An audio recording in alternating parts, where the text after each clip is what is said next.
नमस्कार, Hindustan hotline news में आपका स्वागत है। मैं हूं मानवेंद्र।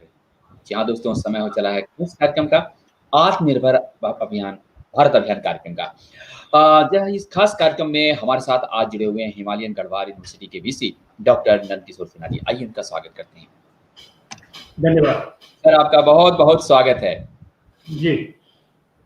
तो जो नई शिक्षा नीति के संदर्भ में पिछले जी जी 2-3 सालों से इस पर विचार विमर्श जी कई स्तर पर हो रहा है और जी इस विचार विमर्श ने एक अच्छी नई शिक्षा नीति दी है। हालांकि सरकार ने सितंबर में इसके इम्प्लीमेंटेशन के लिए भी एक गाइडलाइंस तैयार किया है। जो मुख्य बातें हैं नई शिक्षा नीति की, उस संदर्भ में मैं इतना कहना चाहूंगा कि जो नई शिक्षा नीति है वो एक बहुआयामी, विचारशील और रचनात्मक दृष्टिकोण से बनाई गई है। और इसमें जो हमारे जो पारंपरिक ज्ञान है या पारंपरिक विषय वस्तु है उसको आगे रख करके इस नई शिक्षा नीति का निर्माण किया गया है। इतने बड़े जनसंख्या का भरण पोषण, इतने बड़े जनसंख्या का अच्छे तरीके से पालन पोषण, उसको ध्यान में रखते हुए जो कौशल विकास है उसको इसमें जोड़ा गया है और जो वोकेशनल एजुकेशन है उसको हर स्तर पर इसमें जोड़ा गया है। और सबसे बड़ी बात है कि इस शिक्षा नीति में जो सरकार के द्वारा क्रियान्वयन का जो पक्ष रखा गया है जी जी उसमें जो सबसे महत्वपूर्ण है कि जो छात्रों के हित में है और छात्र हित को ध्यान में रखते हुए इसको बनाया गया है।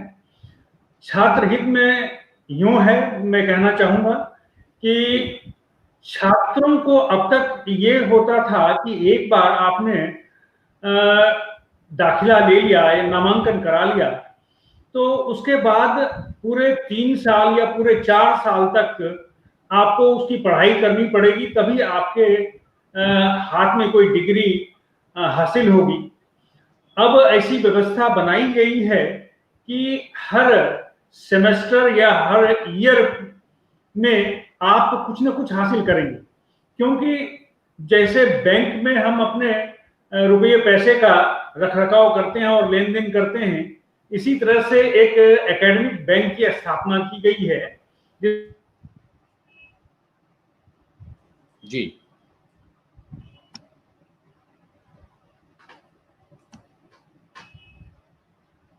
लग रहा है संपर्क स्तर से टूट रहा है।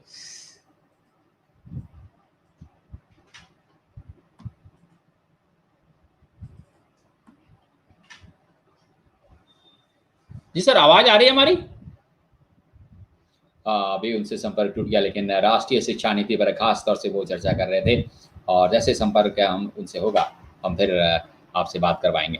दोस्तों, हमारा ये खास कार्यक्रम आत्मनिर्भर भारत अभियान कार्यक्रम जो हमारा है ये प्रतिदिन 4 बजे आता है, लेकिन आज कुछ विशेष कार्यक्रमों के चलते हम इस कार्यक्रम का समय 3 बजे आज के लिए किया था। लेकिन दोस्तों, हम आपको बता दें कि आज काफ़ी कई कार्यक्रम हैं। उसमें 6 बजे संपूर्ण स्वास्थ्य का हमारा कार्यक्रम है, 7 बजे हम लाते हैं विशेष कार्यक्रम, 5 बजे हम आपके लिए ला रहे हैं खास कार्यक्रम एक युवा बेमिसाल युवा जिसने बहुत कम ट्यूशन बिना ट्यूशन के अपने IIT में सफलता हासिल की है, तो हम उनसे मिलेंगे। और 8 बजे हमारा खास कार्यक्रम, काफ़ी लोकप्रिय कार्यक्रम जो आप लोगों को पसंद आता है, यहाँ हिंदी जगत का, और ये हम लेकर आएंगे। दोस्तों, अभी हम कुलपति हिमालयन गढ़वाल यूनिवर्सिटी के कुलपति डॉक्टर NK सिन्हा से बातचीत कर रही हैं, और हालांकि उनसे अभी संपर्क हमारा टूटा हुआ है क्योंकि जिस प्रकार से कुछ तकनीकी कारणों से। दोस्तों, बता दें कि अगर आपके पास भी कोई प्रश्न है और अगर आप किसी भी हमारे कार्यक्रम में आप प्रश्न पूछना चाहते हैं तो आप जिस भी प्लेटफॉर्म से हों, चाहे आप फेसबुक हो, यूट्यूब हो या किसी भी इंस्टाग्राम हो, कहीं से भी आप हिंदुस्तान हॉटलाइन न्यूज़ से सीधे प्रश्न आप पूछ सकते हैं, और ऐसे में जो भी हमारे साथ गेस्ट होते हैं वो आपके प्रश्नों का जवाब भी देते हैं। और इसके साथ ही अगर आप मेल करना चाहते हैं तो हमारे ईमेल आईडी नोट कर लीजिए, hhndesk@gmail.com पर। जी हाँ, hhndesk@gmail.com। अगर आप व्हाट्सएप करना चाहते हैं तो हमारा व्हाट्सएप नंबर आपके स्क्रीन पर आता है। जी हाँ, और निश्चित तौर पर आप व्हाट्सएप कर सकते हैं। अगर आप मिस कॉल करेंगे तो आपको मिलेगा ढेरों सारे इनाम। जी हाँ दोस्तों, और अभी हम बात कर रहे हैं डॉक्टर एन.के. सिन्हा से, जो हिमालयन गढ़वाल यूनिवर्सिटी के कुलपति हैं और राष्ट्रीय शिक्षा नीति पर बात कर रहे हैं। आत्मनिर्भर भारत अभियान कैसे अभी आगे बढ़ेगा, इस पर हम खास बातचीत उनसे कर रहे हैं। हमारी कोशिश है कि तुरंत अभी उनसे संपर्क हो। दोस्तों, हम आपको बता दें कि खास तौर से हम जो लाते हैं कार्यक्रम आपके लिए संपूर्ण स्वास्थ्य में, उसमें विभिन्न विधा के डॉक्टर होते हैं, एलोपैथ के, होम्योपैथ के, आयुर्वेद के सभी डॉक्टर होते हैं, और योगा से जुड़े हुए जो व्यक्ति हैं उनसे भी हम आपसे संपर्क कराते हैं, जो भी विशेषज्ञ गुरु हैं, ताकि आप स्वस्थ रह सकें। हम इसीलिए एक बेमिसाल कार्यक्रम ला रहे हैं 5 बजे, जिसमें कि ऐसे कुछ लोगों से मिलवाएंगे जिन्होंने अपने खास तौर से अपने विधा में, अपने क्षेत्र में उन्होंने विशेष कार्य किया है, और जिससे कि वो आप जान सकें उन्हें, और बेहतर आप उनसे मार्गदर्शन ले सकें। 7:30 बजे हम लेकर कार्यक्रम आ रहे हैं, समर शेष है, बिहार विधानसभा चुनाव है, और ऐसे में बिहार विधानसभा चुनाव में आखिर क्या कुछ होने वाला है, क्या कुछ हो रहा है, इस पर हम खास चर्चा करते हैं। लेकिन अभी हमारे साथ जुड़े हुए हैं डॉक्टर एन.के. सिन्हा। जी हाँ, हिमालयन गढ़वाल यूनिवर्सिटी के वीसी एन.के. सिन्हा जी हाँ फिर से जुड़ चुके हैं। आइए इनसे पूछते हैं। जी सर, चलिए कोई बात नहीं सर, तकनीकी कारणों से आप थोड़ी देर के लिए हमसे दूर हुए थे, लेकिन फिर आ गए हैं। तो जी हाँ सर, राष्ट्रीय शिक्षा नीति पर बात कर रहे थे। जी जी जी आगे बढ़िए। जी तो सर। मैं राष्ट्रीय शिक्षा नीति पर ये यहाँ हम रुके थे कि ये छात्रों के हित में, जी छात्रों में हित में ऐसे है कि मैं उसको दोहरा दूं कि पहले स्टूडेंट को एडमिशन लेने के बाद 3 साल या 4 साल के बाद में ही उसको डिग्री हासिल होती थी। जी अब जो है एक नई कंसेप्ट आई है एकेडमिक बैंक की, एकेडमिक क्रेडिट बैंक की सुविधाएं हमें प्राप्त हो रही है इस नई शिक्षा नीति में, कि अगर किसी बच्चे ने 1 साल का कोर्स किया और उसके बाद उसको जॉब हो जाता है या कहीं वो इंगेज हो जाता है, तो वो 1 साल का जो उसका कार्य है वो एकेडमिक क्रेडिट बैंक में संरक्षित हो जाएगा। उसके बाद वो अगर आगे करना चाहता है तो वो अपने पढ़ाई को जारी रख सकता है। तो वो 1 साल के बाद, 2 साल के बाद और 3 साल के बाद तो फाइनली डिग्री उनको मिली जाती है, लेकिन हर स्तर पर उनको कोई न कोई सर्टिफिकेट, डिप्लोमा या डिग्री उनको हासिल होती है। तो एक तो ये है। दूसरा है कि अगर वो उसने ह्यूमैनिटीज के सब्जेक्ट्स लिए हैं किसी में, और अगर उनका इंटरेस्ट साइंस के किसी सब्जेक्ट में है, तो उसको भी वो उसका भी चयन कर सकते हैं। तो अपने अपने जो सपने हैं उन सपनों को भी वो पूरे कर सकते हैं। इसके बाद जो छात्र हैं उन छात्रों को एक बृहद ज्ञान मिलता है, और उस बृहद ज्ञान में जो कंपोजिशन है, एक थ्योरेटिकल नॉलेज और एक प्रैक्टिकल नॉलेज, दोनों का समावेश इसमें किया गया है, कि जो आउटकम बेस्ड लर्निंग है, जो ज्ञान है, इससे बच्चों को फायदा मिलेगा। इसके अलावा बच्चे जो अब हमारी जो ट्रेडिशनल वैल्यूज हैं, उन ट्रेडिशनल वैल्यूज से वो जुड़ेंगे, और ट्रेडिशनल वैल्यू से जुड़े होने के कारण क्या होगा कि जो रूरल एरियाज में लोग हैं, बच्चे हैं, स्टूडेंट हैं, और वहीं से आजीविका प्राप्त कर सकते हैं। जी, उन्हें माइग्रेशन की जरूरत नहीं पड़ेगी, बड़े शहरों में आने की आवश्यकता नहीं पड़ेगी, वो अपने जगह पर ही अपना रोजगार प्राप्त कर सकते हैं। तो छात्रों के हित को ध्यान में रखने के लिए, रखते हुए, जो सबसे बड़ी चीज क्या है कि वो अपने चारित्रिक, नैतिक, संवैधानिक, बौद्धिक और वैज्ञानिक, ये सारे जिज्ञासाएं या मूल्यों का संरक्षण वो कर सकता है। तो ये एक सबसे बड़ा पहलू है। जी हाँ। सवाल आता है कि जी। इन सबके लिए क्या हमारे संस्थान तैयार हैं, या संस्थान में जो कार्यरत जो शिक्षक वर्ग हैं क्या वो इनके लिए तैयार हैं। तो इन सभी बातों को ध्यान में रखते हुए माननीय मंत्री जी श्री निशंक जी ने कई वेबिनार आयोजित किए, जहां भी उनको मौका मिला उन्होंने नई शिक्षा नीति के बारे में विस्तृत लोगों को अवगत कराया, और सभी विश्वविद्यालय के कुलपतियों को, सभी जो प्रधानाचार्य हैं महाविद्यालयों के, उन सभी को उन्होंने अवगत कराया और उनको ये दिशा निर्देश दिया कि आप अपने स्तर पर लोगों को नई शिक्षा नीति के संदर्भ में उसके मूल्यों के बारे में, उसके अच्छाइयों के बारे में अवगत कराएं, और उसको किस तरीके से हम क्रियान्वयन करेंगे उसके बारे में भी लोगों से सलाह परामर्श करें अपने लेवल पर, और उसके बाद उसको आगे बढ़ाएं। उन्होंने, जैसे हम उत्तराखंड राज्य में हमारा विश्वविद्यालय है, तो उत्तराखंड की सरकार ने भी हमसे सुझाव मांगे कि हम जो विभिन्न पहलू है हमारे शिक्षा नीति के और उसके इम्प्लीमेंटेशन के लिए जो एक गाइडलाइन दिया गया है उसके संदर्भ में आप परामर्श करें, और अपने परामर्श के बाद हमें उन परामर्श के जो आउटकम हैं उससे अवगत कराएं। तो हर स्तर पर ये प्रयास किया जा रहा है कि नई शिक्षा नीति की अच्छाइयां और नई शिक्षा नीति के में निहित जो तत्व हैं और उससे जो प्राप्त होने वाले जो हमारे फायदे हैं उसके बारे में लोगों को अवगत कराएं, बच्चों को अवगत कराएं और समाज को इसके लिए तैयार करें।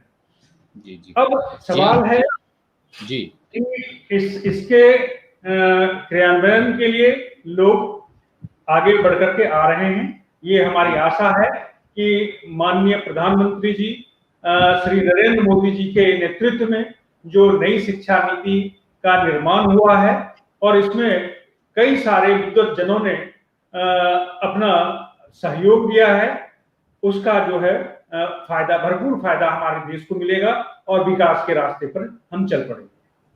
जी हाँ, बिल्कुल।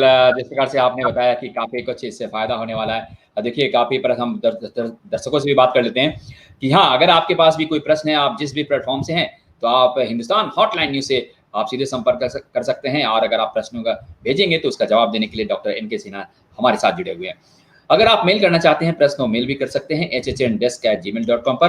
अगर आप व्हाट्सअप करना चाहते हैं तो हमारा व्हाट्सअप नंबर आपके स्क्रीन पर है। जी हाँ सर, जिस प्रकार से आपने बताया कि राष्ट्रीय शिक्षा नीति या नई शिक्षा नीति में काफ़ी कुछ बदलाव आने वाला है, क्या आपको लगता है कि भाषा के स्तर पर क्या कुछ बदलाव आएगा, जिस पर जोर दिया गया है कि लोकल भाषाओं को पढ़ाने पर आगे किया जाए छात्रों को? जी सर। ये जो हमारा रिसर्च है ये बताता है कि जो बच्चों का विकास है, वो बच्चों का विकास अगर हम मातृभाषा का इस्तेमाल करते हैं तो बच्चों का विकास बेहतर तरीके से हो सकता है। क्योंकि पिछले कई सालों में हमारी जो एक अंधी दौड़ रही है अंग्रेजी भाषा के प्रति, तो उसने जो ग्रामीण क्षेत्र के जो जनता है और वहाँ जो बच्चे हैं उनमें एक कुंठा की भावना जागृत हुई कि बिना अंग्रेजी के हम आगे नहीं बढ़ सकते हैं, तो उसका जो है उसकी समाप्ति होगी। और मातृभाषा के पर जोर दिए जाने से जो एक बेसिक कंसेप्ट है, जो फंडामेंटल कंसेप्ट है, उसके विकास में काफी सहायता मिलेगा। और जो रिसर्च है या जो मौलिक रिसर्च जिसको कह सकते हैं, फंडामेंटल रिसर्च है, उसकी तरफ हम आगे बढ़ पाएंगे, ये हमारी मान्यता है। जी हाँ सरकार, जी हाँ सर, जिस प्रकार से आपने बताया कि आज मातृभाषा के प्रयोग से निश्चित तौर पर जो आम बच्चे हैं, जो ग्रामीण बच्चे हैं, उन्हें भी बेहतर आगे बढ़ने में काफ़ी कुछ सहायता मिलेगा। सर ये जानना चाहेंगे भारत खासतौर से अभी जो चल रहा है कार्यक्रम आत्मनिर्भर भारत अभियान कार्यक्रम, आप इसको कैसे देखते हैं और इसे कैसे आगे बढ़ाया जाए? इस पर आपका क्या कुछ सजेशंस होगा, आपके मार्गदर्शन होंगे? जी सर। एक जो है विख्यात दार्शनिक कहें या अर्थशास्त्री कहें, जॉन स्टुअर्ट मिल, उन्होंने ये बताया कि हम स्वतंत्र तब तक नहीं हो सकते हैं या स्वतंत्रता हमें तब तक हासिल नहीं हो सकती है जब तक कि हमें अपने व्यवसाय या अपने कार्य या अपने जो जीवन यापन के साधन हैं उसके चुनाव की स्वतंत्रता। तो अपने व्यवसाय या जीवन यापन के कार्यों की स्वतंत्रता हमें तभी हो सकती है जब हम अपने ऊपर आत्मनिर्भर हों। अगर हमारी निर्भरता किसी अन्य पर होगी तो वो जो भी कार्य हमें देंगे हमें वही कार्य करना पड़ेगा।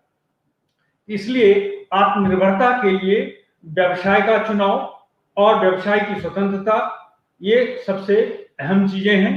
और हमने ये अध्ययन किया है कि इस पेंडेमिक टाइम में बार बार इस चीज का जिक्र होता है कि हमारे देश में कोई भी जो ये मास्क है इसका निर्माण नहीं होता था, या हमारे देश में जो किट है जिसका उपयोग पेंडेमिक टाइम में डॉक्टर्स ने, नर्स ने किया लोगों की सेवा करने के लिए, उसका निर्माण भी हमारे यहाँ नहीं होता था, हम उसका आयात करते थे।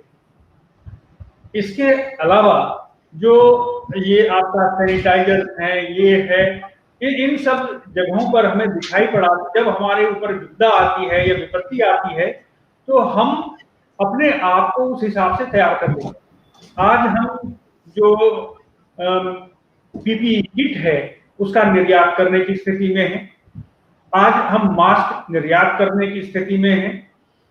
तो इसके अलावा हम जो है अपने यहाँ ये बना रहे हैं, वैक्सीन भी बना रहे हैं और उसकी भी ये उम्मीद है कि हम उसका निर्यात कर पाएंगे। इसके अलावा कई सारे पहलू हैं।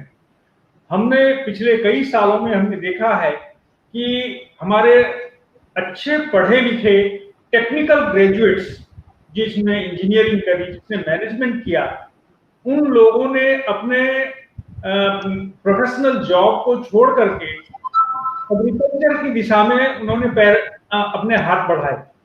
और इसके कई उदाहरण हमारे सामने हैं कि उन्होंने साइंटिफिक तरीके से एग्रीकल्चर में अपना योगदान किया और योगदान करके आत्मनिर्भरता की ओर वो बढ़े। वो खुद तो आत्मनिर्भर बने ही, इसके अलावा उन्होंने आसपास के लोगों को, किसानों को आत्मनिर्भर बनने के को प्रेरित किया। और जब एक व्यक्ति आत्मनिर्भर होता है और वो दूसरों को आत्मनिर्भर बनने के लिए प्रेरित करता है, वो भी आत्मनिर्भर हो जाता है और इस तरह से एक श्रृंखला आत्मनिर्भरता की तरफ बढ़ती है तो देश का विकास सुनिश्चित होता है। तो आत्मनिर्भरता बहुत ही आवश्यक है। हमें याद है कि हमारे पूर्व प्रधानमंत्री श्री लाल बहादुर शास्त्री जी ने एक नारा दिया, जय जवान जय किसान। और हरित क्रांति में जो किसानों का योगदान हमारे देश में रहा है और हम खाद्यान्न के मामले में अपने देश को आत्मनिर्भर बना पाए, इसमें हमारे अपने किसानों का, हमारे अपने उस समय के नेताओं के प्रोत्साहन का बहुत बड़ा योगदान रहा। तो आज अगर हमारे प्रधानमंत्री जी ने इस नारा को बुलंद किया, मेक इन इंडिया या आत्मनिर्भरता का जो नारा बुलंद किया है, इससे निश्चित तौर पर हमारे देश में एक नई क्रांति आएगी। युवा इससे जुड़ेंगे और युवा अपने जो नौकरी की चाहत में शहरों की तरफ पलायन करते थे या शहरों में नौकरी के लिए जो है मारे मारे फिरते थे, उससे हमें मुक्ति हो पाएगी। जी हाँ, बिल्कुल जिस प्रकार से आप कह रहे हैं कि जिसमें स्वरोजगार को काफी जोड़ मिलेगा और यही बता रहे हैं डॉक्टर एन के सिन्हा। जी हाँ, आप कुलपति हैं हिमालयन गढ़वाल यूनिवर्सिटी के और लगातार लोगों से, छात्रों से आप संपर्क में रहते हैं। हम एक चीज़ जानना चाहेंगे सर, हम सीधे फिर से राष्ट्रीय शिक्षा नीति पर आते हैं। जिस प्रकार से जो रेगुलेटर हैं, एआईसीटी और यूजीसी को मिलाने की बात कही गई है, तो आपकी राय क्या होगी इसमें? इसमें है, देखिए, रेगुलेटर को जो सबसे बड़ी चीज है कि हायर एजुकेशन के रेगुलेटर मेनली जो हमारे हैं वो है यूजीसी, और इसके अलावा टेक्निकल एजुकेशन के रेगुलेटर जो हैं वो एआईसीटी। इसी तरह से फार्मेसी एजुकेशन के रेगुलेटर हैं pharmacy council of India, law education के हैं बार काउंसिल ऑफ इंडिया, या इस तरह के कई सारे रेगुलेटर हैं। वो उस रेगुलेटर को समाप्त करने की बात नहीं कहेंगे, उन रेगुलेटर्स को एक अम्ब्रेला के नीचे लाने की बात कही गई। हायर एजुकेशन रेगुलेटरी अथॉरिटी के तौर पर हम इसका निर्माण करेंगे और सभी जितने भी रेगुलेटर्स हैं उनको एक अम्ब्रेला के नीचे लाने का प्रयास सरकार कर रही है। और इसमें क्या है कि जो शिक्षा के विकास में जो रिक्वायरमेंट है, वो जो एकरूपता है, वो लाने में सफलता मिलेगी, और जो विकास है वो एकांगी विकास ना हो करके वो समग्र विकास हो पाएगा। क्योंकि अभी तक जो हमें दिखाई पड़ता है कि किसी राज्य में तो बहुत सारे इंस्टीट्यूशंस हैं जहां की सीट नहीं फिल हो रही है, बहुत सारे राज्य ऐसे हैं जहां की इंस्टीट्यूशन की कमी है, और उन राज्यों से बच्चों का पलायन होता है, दूसरे राज्यों में जाते हैं और वहां जाकर के वो अपने शिक्षा को ग्रहण करते हैं। तो इस रेगुलेटरी बॉडी को एक अम्ब्रेला के नीचे लाने का एक फायदा ये होगा कि किन जगहों पर शिक्षा के विकास की आवश्यकता है उस पर हम ध्यान दे पाएंगे। इसके अलावा जो भिन्न भिन्न रेगुलेटर के जो अलग अलग मानक हैं, उन मानकों में एक रूपता लाने का प्रयास किया जाएगा। और सबसे बड़ी चीज क्या है कि ये सारे मानक जो विकसित हुए हैं, उन मानकों को विकसित करने में के समय और आज के समय में बहुत अंतर आ गया है। पहले जो है इंस्टीट्यूशन में जो इंफ्रास्ट्रक्चर का डेवलपमेंट होता था वो हॉरिजॉन्टल होता था, जो बिल्डिंग बनाए जाते थे हॉरिजॉन्टल बिल्डिंग बनाए जाते थे। अब जो है वर्टिकल बिल्डिंग बनाने का कंसेप्ट है, तो उसमें कम जगहों की आवश्यकता पड़ती है और जो है सारी चीजें जो है इंटीग्रेट हो जाती है।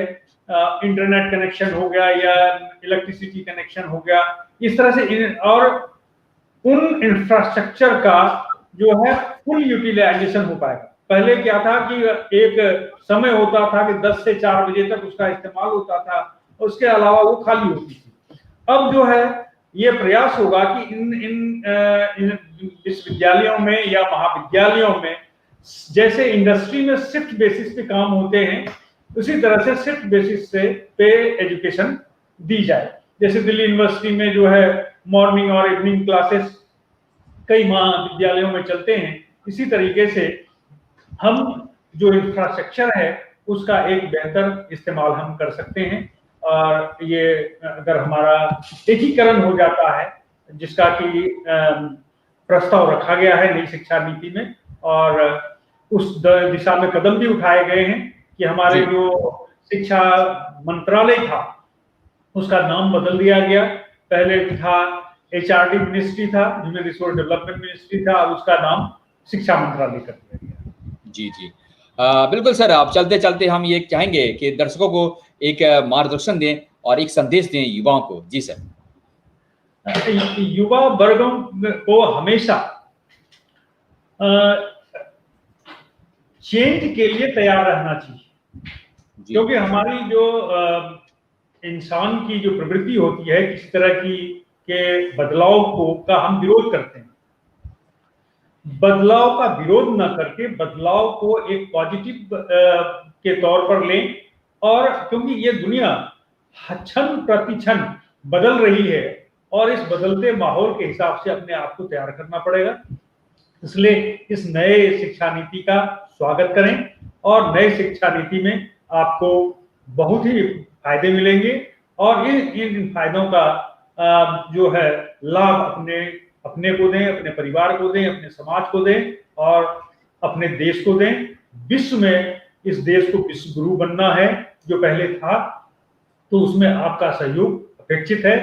इसके अलावा जो पेरेंट्स हैं, पेरेंट्स को भी अब अपने बच्चों को इसमें मार्गदर्शन करनी चाहिए, उनको सहयोग करना चाहिए। शिक्षकों के साथ समन्वय बना करके शैक्षिक विकास किया जा सकता है, यही हमारी एक अपेक्षा है। जी बहुत बहुत शुक्रिया, बहुत बहुत धन्यवाद हमसे जुड़ने के लिए। आत्मनिर्भर भारत अभियान कार्यक्रम में हम प्रतिदिन इस कार्यक्रम को लाते हैं और इस कार्यक्रम में हम ये चाहते हैं कि युवाओं को मार्गदर्शन मिले, और आपने जो संदेश दिया निश्चित तौर पर काफी अच्छी थी। और इसी कारण से देखिए काफी दर्शक जुड़े हुए हैं, उनमें एक प्रजात प्रसून जी हैं, इन्होंने लिखा भी है, ये पटना से जुड़े हैं, बहुत अच्छी सूचना मिली। जी हाँ बिल्कुल, अगर आप प्रजात जी आपके पास भी कोई प्रश्न है तो आप पूछ सकते हैं, लेकिन अब कार्यक्रम का खत्म करने का समय हो गया। सर बहुत बहुत शुक्रिया, बहुत बहुत धन्यवाद सर, हम फिर आपसे मिलेंगे और कोशिश करेंगे कि आपसे बात करें। क्या दोस्तों, तो ये थे डॉक्टर NK सिन्हा, कुलपति हिमालयन गढ़वाल यूनिवर्सिटी के, जो बता रहे थे किस प्रकार से आप अपने आप को बेहतर बना सकते हैं, आत्मनिर्भर बना सकते हैं, स्वरोजगार की ओर आप बढ़ सकते हैं। दोस्तों बस थोड़ी देर हम विशेष कार्यक्रम लेकर आने वाले हैं 5 बजे। जी हाँ, बेमिसाल कार्यक्रम हम दिखाने वाले हैं आपको, जिसमें हम एक ऐसे छात्र से मिलवाएंगे जो कहीं भी अपना ट्यूशन नहीं पढ़ा, कहीं नहीं किया, लेकिन IIT में बेहतर पोजीशन पाकर आज नामांकन लेकर खुश है। तो देखिए इस बेमिसाल कार्यक्रम में 6 बजे हम आपके लिए लाते हैं संपूर्ण स्वास्थ्य, और 7 बजे समर शेष है, जी हाँ, बिहार विधानसभा पर विशेष कार्यक्रम, और 8 बजे हिंदी जगत, जिसमें हिंदी जगत के कई मूर्धन्य हस्ताक्षर हमसे जुड़ते हैं। तो दोस्तों अभी बस इतना ही, मानवेंद्र को दीजिए इजाजत, नमस्कार।